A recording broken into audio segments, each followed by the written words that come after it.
아브라함을 통해서 우리는 율법의 길이 아닌 믿음으로 의롭다함을 얻는 길에 대해서 지난 시간에 살펴보았습니다. 오늘은 지난 시간에 이어서 그 믿음에 대해서 조금 더 살펴보도록 하겠습니다. 그래서 제목이 믿음이라는 은혜, 이게 바로 제목입니다. 오늘 본문 18절에서는 아브라함이 바랄 수 없는 중에 바라고 믿었다라고 말씀합니다. 무엇을 믿었느냐? 내 후손이 이같으리라. 이같다는 건 뭡니까?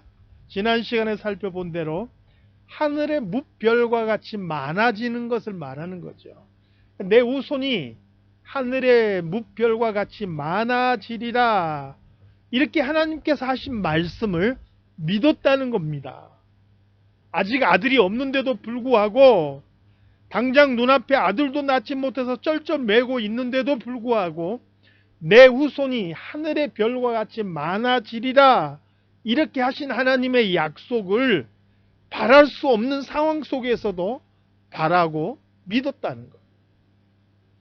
그리고 이어지는 19절 말씀에 보니까 그 자신이 100세가 되어가고 자신의 아내의 태는 죽어서 여성으로서의 기능이 사라진 것을 알고도 믿음이 약해지지 않았다라고 말씀합니다. 믿음이 없어서 하나님의 약속을 의심하지 않고 믿음으로 오히려 견고해져서 하나님께 영광을 돌렸다는 거예요.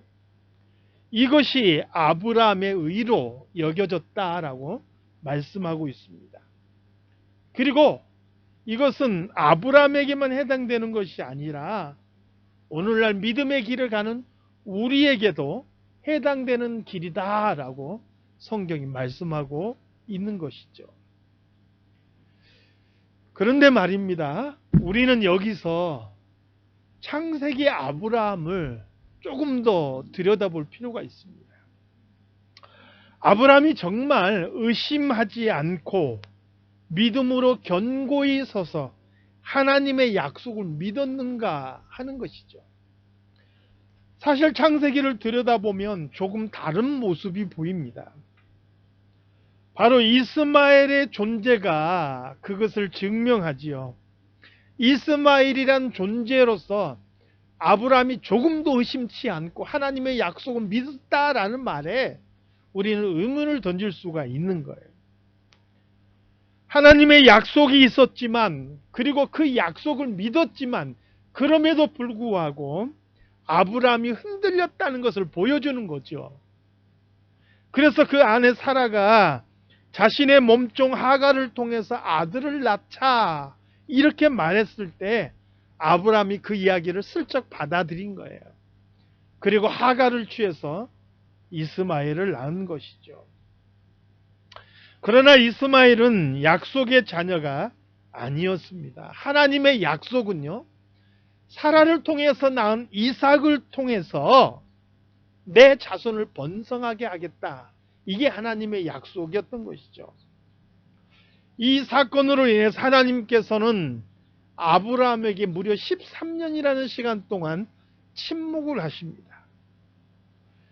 여러분, 아브라함은요, 오직 하나님의 명령에 따라서 고향을 떠난 사람이에요.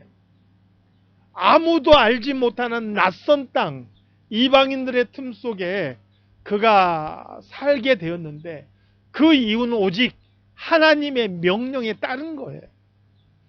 그런데 13년 동안 하나님께서 아브라함을 향하여 침묵하신 거예요. 얼마나 두려운 시간이었겠냐.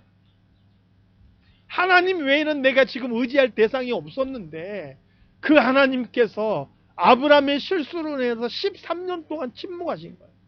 두려운 시간이었을 겁니다. 이대로 영영 나를 버리시는 것인가? 내 삶은 앞으로 어떻게 될 것인가? 아마 아브라함에게는 그냥 매 몇 대 때리는 것보다 더 두렵고 더 고통스러운 시간이었을 거예요. 이 하나님께서 아브라함에게 내리신 징계인 것이죠. 13년 만에 아브라함에게 나타나셔서 하신 하나님의 첫 마디가 무엇입니까? 나는 전능한 하나님이라. 너는 내 앞에서 행하여 완전하라. 내가 내 언약을 나와 너 사이에 두어 너를 크게 번성하게 하리라. 이 말씀이었어요. 이 한마디로 말하면 이런 뜻이에요. 나는 전능한데 너는 왜 나를 못 믿느냐. 내가 한 약속은 반드시 이루어준다. 사라도 마찬가지입니다. 하나님께서 아브라함을 찾아오셔서 내년 이맘때에 내 아내 사라가 너에게 아들을 낳을 것이다. 그 이름을 이삭이라 하라. 이렇게 말씀하셨어요. 그것을 장막문에서 사라가 듣고 그냥 웃고 말았어요. 말이 안 되는 얘기거든요. 자기 몸을 자기가 잘 알아요. 그 말이 믿어질 수가 없어요. 벌써 나는 여자로서의 모든 기능이 사라진 사람이에요. 그 어떻게 내가 아들을 낳아? 사라가 웃고 말았어요. 그러나 하나님께서 사라가 웃는 것을 아시고 내 사라가 웃는 것은 어찌미냐? 여호와께 능하지 못할 일이 있겠느냐? 이렇게 말씀하시죠. 사라도 믿지 못하고 웃어버렸는데 하나님께서 그런 사라를 향하여서 여호와께 능하지 못할 일이 있겠느냐? 이렇게 질문하고 계시는 거죠. 사랑하는 성도 여러분, 우리는 하나님을 믿는다 말하면서 실제로 온전하게 믿지 못하는 경우가 참 많이 있어요. 하나님은 전능하시다 고백을 하면서 정말 전능하신 하나님이 무엇을 하실 수 있는지 잊어버릴 때가 많단 말이죠. 그래서 의심하고 두려워하고 주저하고 망설이는 거예요. 바로 아브람과 사라도 그랬다는 거예요. 그런데 이브리서 11장 11절에서는 이런 사라에 대해서 뭐라고 이야기합니까? 믿음으로 사라 자신도 나이가 많아 단산하였으나, 단산이라는 것은 출산이 끊어졌다는 거죠. 아예 출산할 수 없게 됐다는 거죠. 잉태할 수 있는 힘을 얻었으니 이는 약속하신 일을 미쁘신 줄 알았습니다. 미쁘단 말은 신실하다. 하나님이 신실한 줄 알았다는 거예요. 반드시 이루어 주실 것을 믿었다는 거예요. 그 믿음으로 이삭을 얻었다는 거예요. 창세기의 기록과 신약의 평가가 이렇게 다르다는 거예요. 미묘하게. 아브람도 하갈을 얻어서 이스마엘을 낳고 그가 갈팡질팡했음에도 불구하고 오늘 본문에 뭐라고 말씀합니까? 바랄 수 없는 중에 바라고 믿었다. 이렇게 말씀하고 있는 거죠. 사랑하는 성도 여러분, 우리가 신앙생활 하면서 하나님과 하나님의 약속에 대해서 전혀 의심하지 않고 전혀 두려워하지 않고 온전히 하나님을 신뢰할 수 있으면 얼마나 좋겠어요. 그러나 인간이기 때문에 우리는 굉장히 약한 존재입니다. 본래 먼지로 만들어진 그릇이기 때문에 쉽게 깨어질 수밖에 없는 존재들이에요. 그래서 아무리 약속을 하시고 신실하신 하나님을 말씀해 주셔서 우리 마음속에는 의심하고 두려워하고 그래서 한쪽으로 치우치고 넘어지는 것이에요. 그러므로 성경은 하나님을 알고 그분을 믿는 자에게 믿음이라는 옷을 입혀주셔서 그 허물을 가리워 주시고 의롭다라고 인정해 주시는 거예요. 그래서 믿음조차도 내가 믿는 것 이전에 하나님께서 나에게 주신 선물, 곧 은혜라고 말하고 있는 것이죠.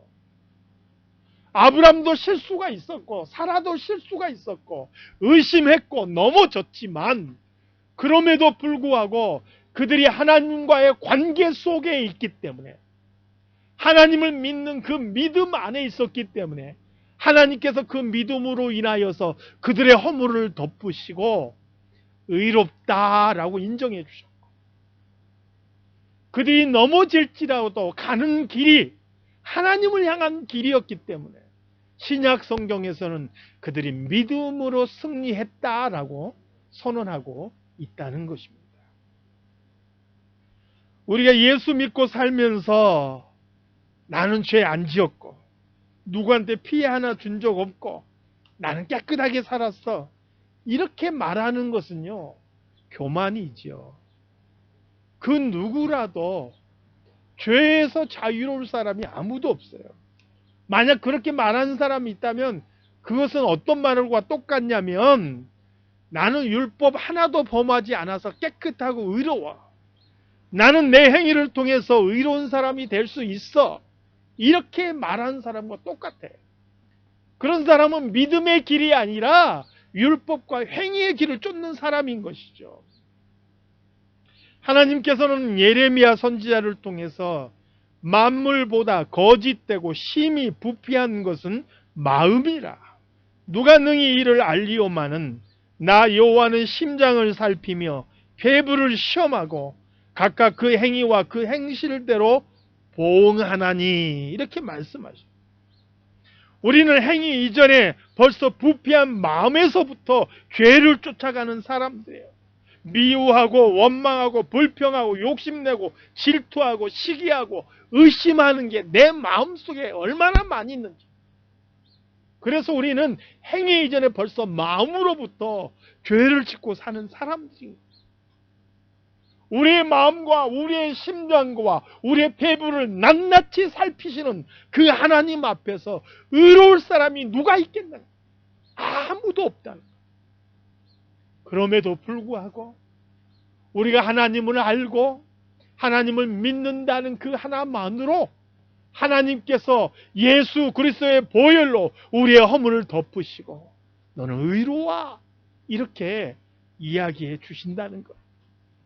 넘어지고 자빠질지라도 하나님과의 언약 관계에 있는 그 백성을 하나님께서는 결코 놓치지 않으시고 이끌어 가시고, 그래 너는 그래도 믿음으로 행했구나, 이렇게 인정해 주신다는 거죠. 아이가 걸음마 하면서 하다가 넘어졌는데도 그 부모가 저런 이렇게 이야기하지 않죠. 애가 걸음마 하다가 꽈당 넘어져도 아이쿠 잘했네, 이렇게 말하는 게 부모인 거예요. 믿음은 이렇게 하나님과 우리의 관계를 아버지와 자녀의 관계로 맺어놓고 끊을래야 끊을 수 없도록 그 관계를 이어놓은 거예요. 그래서 때로는 우리가 실수하고 넘어질지라도 하나님께서는 우리를 믿음 안에 있다는 그 이유만으로 그래 너는 의로워, 너는 믿음 안에 있어, 너는 승리한 거야, 이렇게 말씀해 주시는 것이죠. 그래서 노력이나 행위가 아닌 우리에게 주어진 은혜라고 말씀하는 것이죠. 우리가 잘못하고 실수하는 것에 대해서 면죄부를 드리는 게 아니에요. 그러면 우리 믿음 안에 있으면, 예수 믿으면 좀 실수하고 잘못해도 괜찮겠네? 다 용서해 주시는 것 아니야? 이런 의미로 드리는 말씀이 아니에요. 오히려 그런 은혜를 받고도 내가 양심에 두려움 없이 죄를 짓는다는 것 자체가 크게 잘못된 것이죠. 절대 그래서는 안 되고 그럴 수도 없는 부분인 거죠. 우리는 죄와 더불어 싸워야 합니다. 우리를 부르신 이를 기쁘시게 하는 삶을 살아야 합니다. 그러나 인간이 약하기 때문에 우리가 때로 넘어지고 쓰러진다 할지라도 그것이 우리의 패배를 의미하는 것이 아니라는 것을 말씀드리고 있는 거예요. 그 넘어지고 패배한 우리의 약함을 예수님의 십자가로 가리워 주시고 여전히 우리를 의롭다 하시는 하나님의 은혜가 우리에게 있기 때문에 그렇습니다. 그래서 우리는 감사하며 살아가야 하는 거예요. 저와 여러분은 이 믿음이라는 은혜를 받은 사람들이기 때문에 그렇습니다. 그래서 우리가 이제 정말 말씀대로 살아보려고 그러고 죄 안 짓고 살아보려고 하는 것은 의롭게 되기 위해서가 아닌 거예요. 하나님께서 죄 많은 우리를 의롭다라고 인정해 주셨으니까 그 이름에 부끄럽지 않게 살아보려고 노력하는 거예요. 하나님께서 인정해 주신 것에 합당한 삶이 되려고 노력하는 것이에요. 의로워지려고 하는 것이 아니라.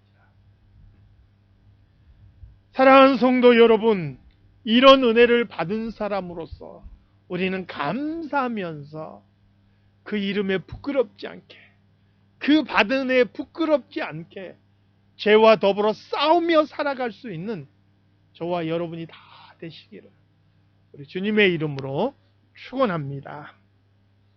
기도하겠습니다. 하나님 아버지, 오늘 믿음으로 말미암는 이 의에 대해서 하나님께서 은혜로 베풀어 주신 이 믿음의 길에 대해서 우리가 함께 살펴보았습니다. 사실 우리의 노력이나 의로 따지면 주님 앞에 내세울 것 아무것도 없고 그냥 지옥으로 달려가도 변명할 말 하나 없는 우리들이지만 예수 그리스도 안에 있는 그 약속으로 인하여서 우리에게 믿음의 길을 주셨고 생명의 길을 주셨으니 너무나 감사를 드립니다. 나는 비록 약하고 또 허물이 많지만 우리를 능하게 하시고 우리를 의롭다 하시는 예수 그리스도로 말미암아서 이기며 승리하는 줄로 믿습니다. 이 믿음을 잃어버리지 않게 도와주시옵소서. 그리고 우리가 참으로 그렇게 은혜 받은 자로서 부끄럽지 않게 살아가려고 힘써 노력하며 죄와 더불어 싸워나가는 우리 모든 성도들이 다 되게 하여 주시옵소서.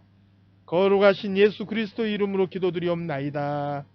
아멘.